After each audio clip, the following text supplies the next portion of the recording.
is LoG, and welcome to part 5 of this percussive fingerstyle powerup. If you enjoy this type of instructional material, feel free to check out my Patreon at the link below. And now let's get on to the lesson. All right, so let me recap what we did in part 4 with some of those chord hits, plus that newer sort of rhythmic structure. We're kind of doing this sort of thing, so that sounded like this.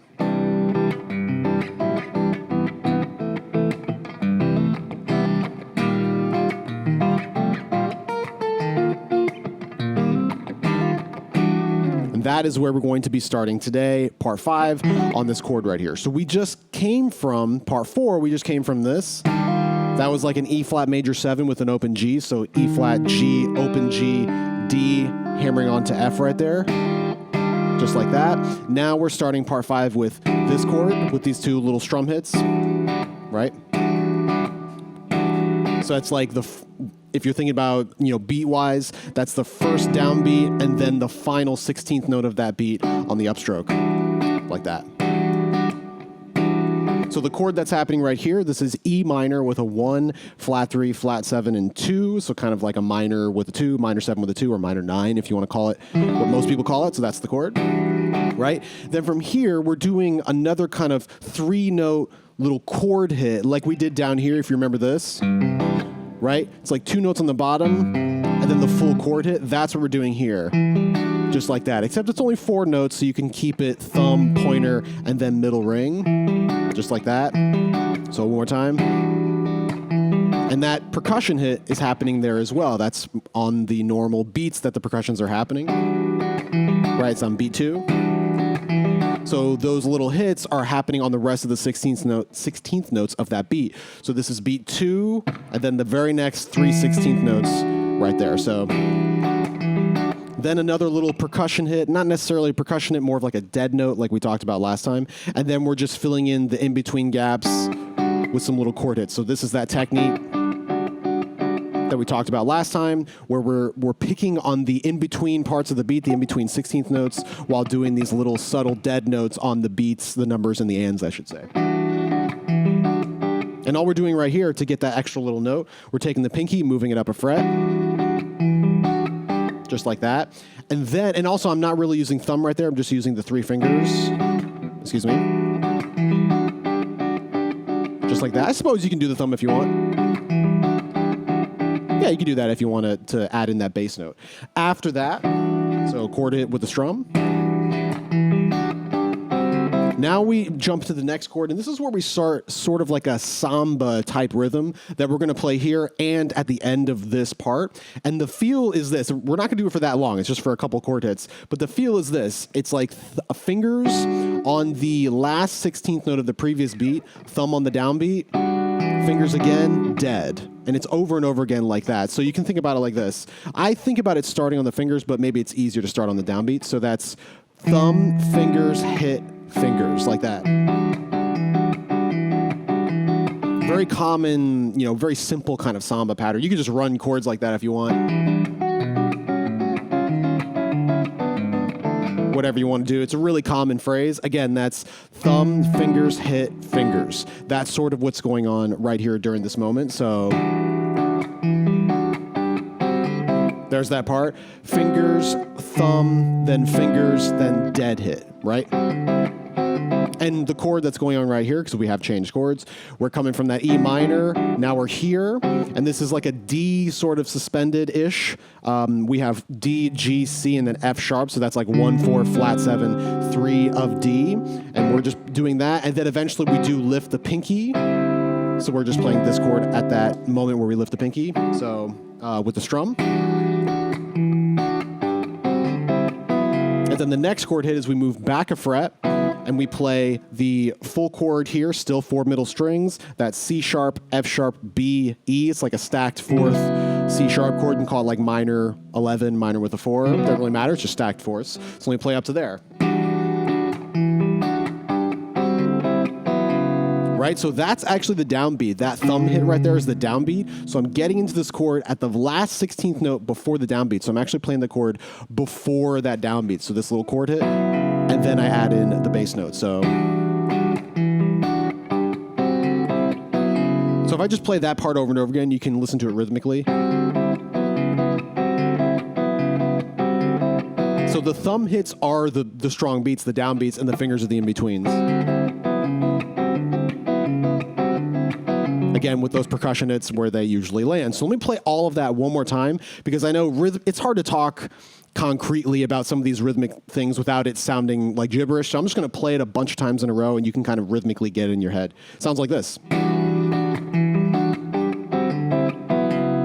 Might as well add the last little hit in there. That's the chord. And then we add in one little upstroke. And I'm actually doing that upstroke with my thumb. So I'm playing the chord, bam, grabbing that upstroke with my thumb. You don't have to do that. You do it with your finger. You can even do just normal picking, like that.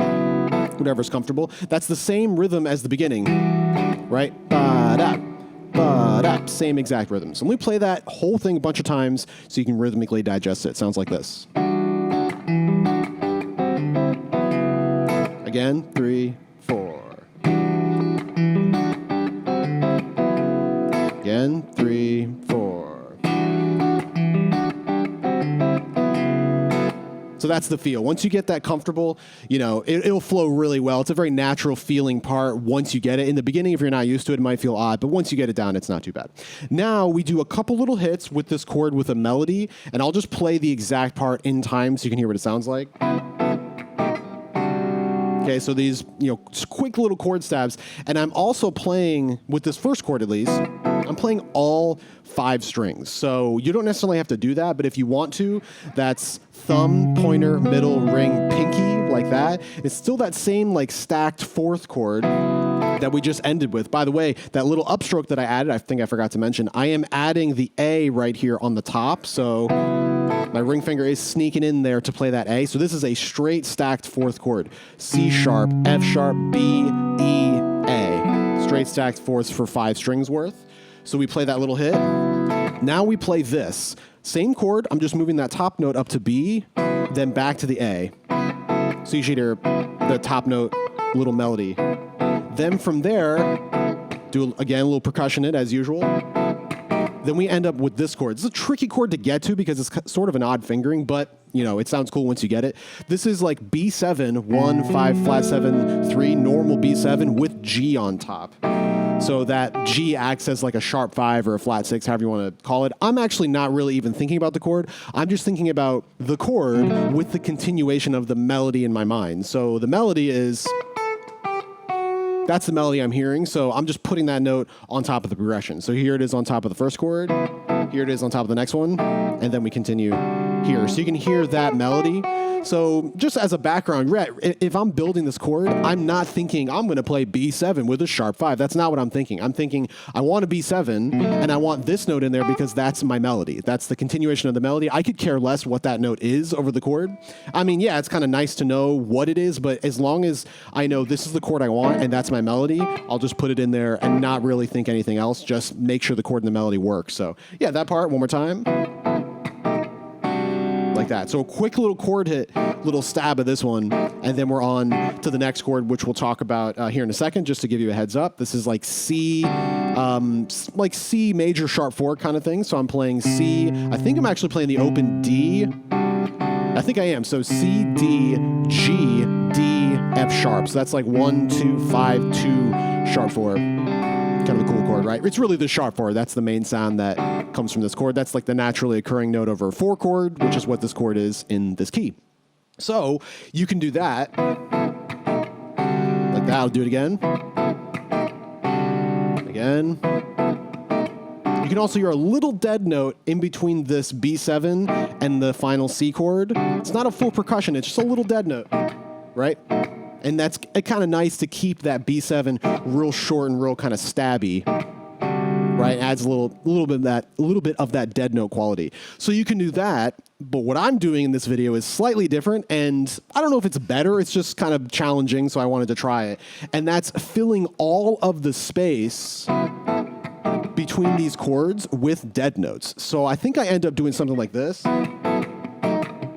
like that. So I'm not even really playing some of those bass notes because I'm using the thumb right there as a dead note. So if I just play the pattern over and over again, it sounds like this. So it's fingers, hit, thumb, fingers, yeah. And then another hit after that. So let me do that whole thing. It's hard to describe, but it's fingers, hit, thumb, fingers, hit, thumb. Yeah. So I'll do a little slower. So with the chords on those fingers, that normal finger hit, I'm actually playing the chords that I talked about. Like that, but the bass note is not really happening anymore because I'm using that as a dead note. So you're only really hearing the top 4 strings. So let me do it one more time. Again. It's kind of a cool hit. It's a rhythm that I'm trying to practice, trying to get more comfortable at. But yeah, you don't have to do that one if you want. You can just do the chord hits. I think harmonically, it actually is probably a little better to do it like that because you're hearing that root movement a little bit better with this because I'm not even playing the root of the chord. You don't really hear it. But it's kind of cool. So you can experiment with whichever one you want to do. So let me play that one more time. So we got the normal chord hits. And we end on the C. Or you can do this rhythm thing. The shapes that I'm playing in my left hand are exactly the same. So you don't have to like adjust what you're doing here. Other than if you do want that dead note on the thumb, I'm playing the chords, but I'm not pressing down here with my pointer finger. Because if I did press down, you'd hear the note. So I'm just lightly touching the string so that it's a dead note. So yeah, again, you don't necessarily have to do that. You can experiment with that if you want. Brings us to the final section, which sounds like this.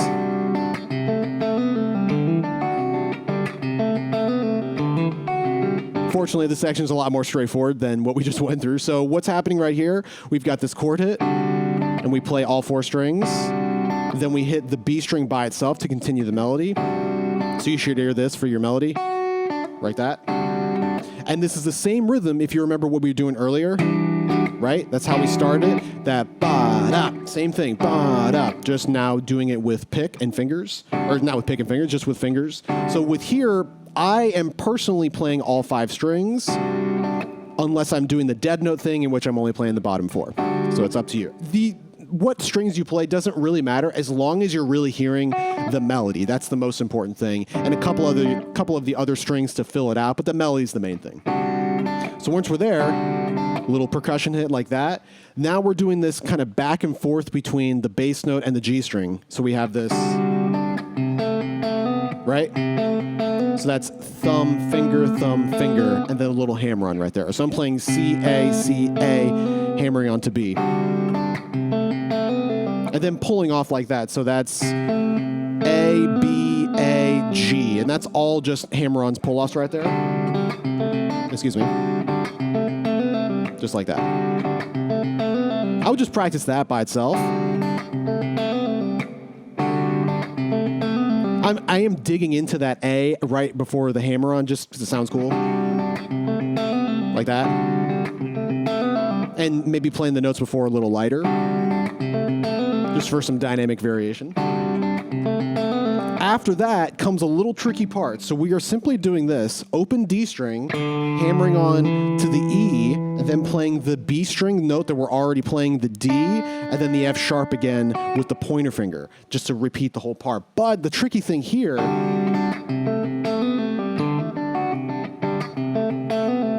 I'm trying to do it. It's tough. Even though I've played this 100 times, it's still hard. What we're doing here, that note, that open D string, is actually during the percussion hit rhythm that we've been doing this whole time, right?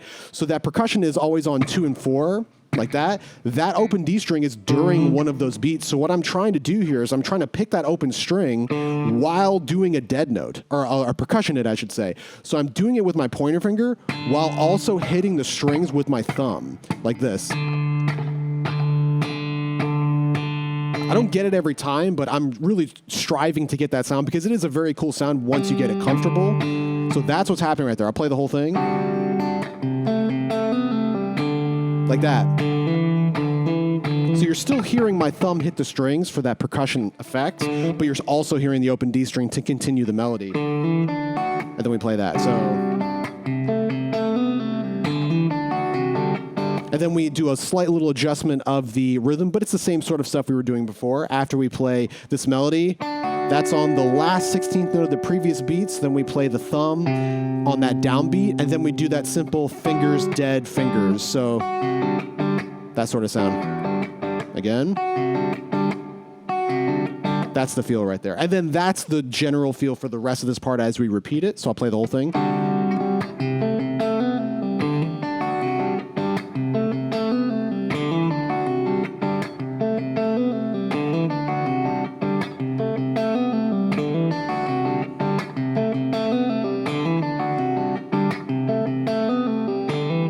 I'll play a little slower.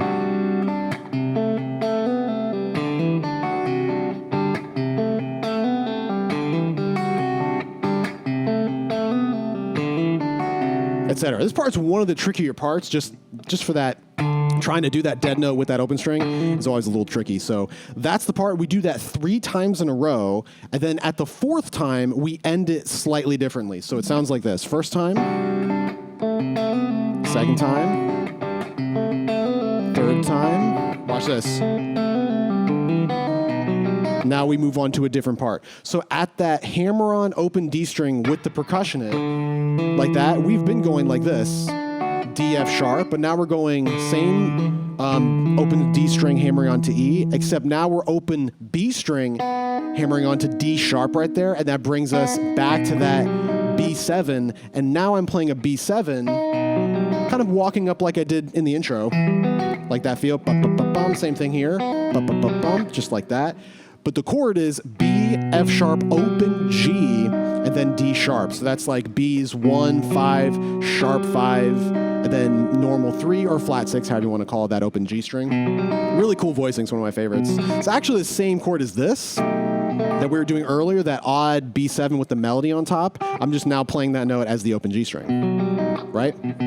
Now we do a couple of those little kind of dead notes mixed in with the normal fingered hits. So we have this. We also do a little bit of that samba thing again. That kind of thing.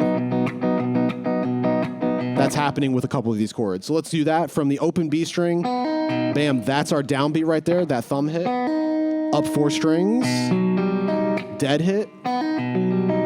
Then just the fingers by themselves with those ghost notes. Just like that. So then what we do for here is we start to form the next chord. And this is kind of the beginning of this samba feel. So we're starting, the chord looks like this. This is like A minor 6 with C in the bass. We do a couple hits here. That thumb is the downbeat. So that's the feel, right? Fingers, thumb, fingers, hit. And that thumb is the downbeat. So, and 1, and like that.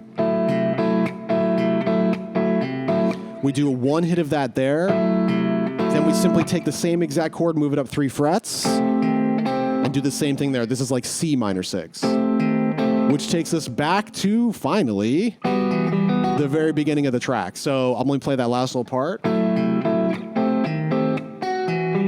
And we end the melody. You can hear that melody on top. So you hear bum, bum, bum, bum, bum, like that. We play this note as the very last 16th note of the whole thing before we repeat the entire track with the same thing that we did way back in part 1. So let me play all of that just from that B7. So we're doing this. There's our downbeat right there. Do it one more time from the hammer on. There's our downbeat, thumb. With that little samba feel, one more time.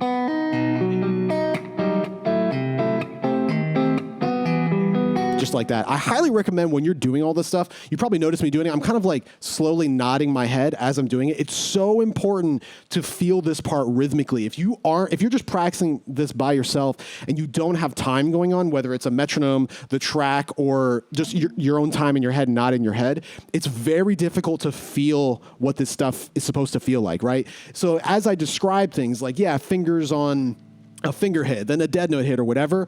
It sounds so odd when I'm describing it, but once you actually do it in time, it feels so natural, right? It's kind of like describing a strumming pattern to someone, like down, up, down, up, or whatever. That's such a dumb way to do it because you're not describing the rhythm. You're just describing the motion of what you're doing.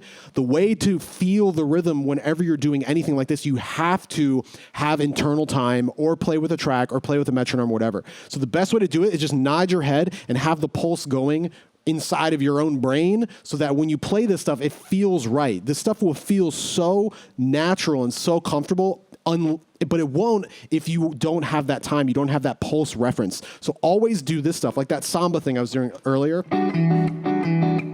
Feels so natural because I'm locking in with my head nod, right? My head nod is happening right with my thumb, right? Thumb, thumb, thumb, and that dead note hit is right when my head is on its in the up position and then coming back. But if you're just practicing this kind of thing with no rhythmic context and you're just like moving your fingers hoping you get it right, it feels way more awkward. So you have to practice this stuff with some sort of rhythmic reference, whether you're not in your head, with your own time, metronome, track, whatever. You have to do it like that or it's going to feel really odd. So with all that in mind, that's pretty much part 5. Let me play all of part 5 a couple times and then we'll talk about what we're going to do over these tracks. So part 5 started like this.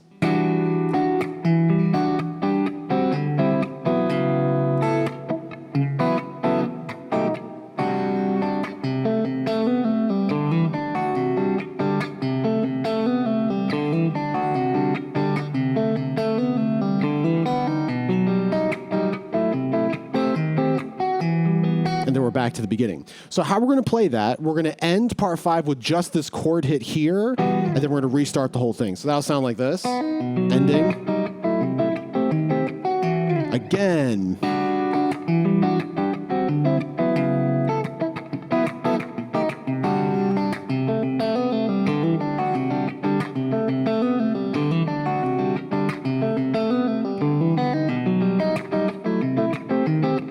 Again.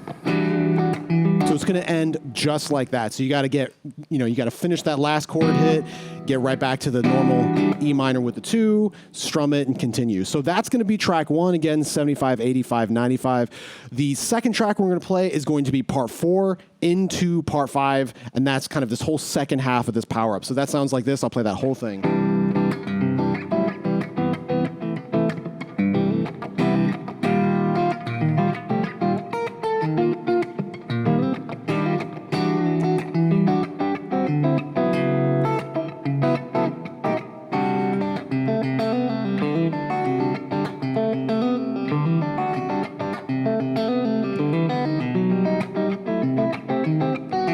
Again, 3.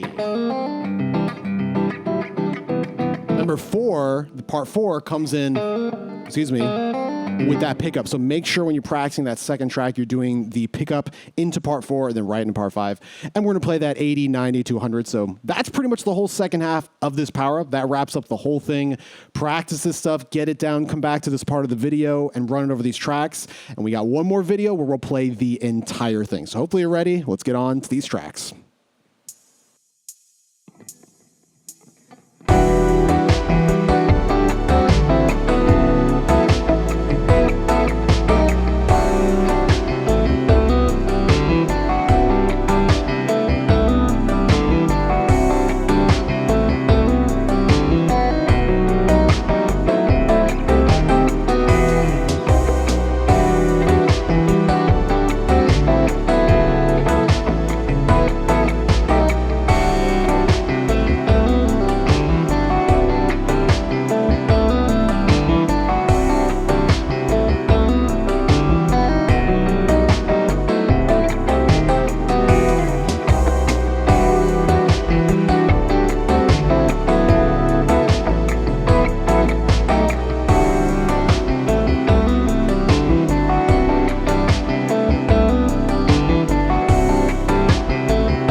right, that does it for part 5 of this percussive fingerstyle power-up. If you enjoy this type of instructional material, feel free to check out my Patreon at the link below, and I'll see you all in the final video.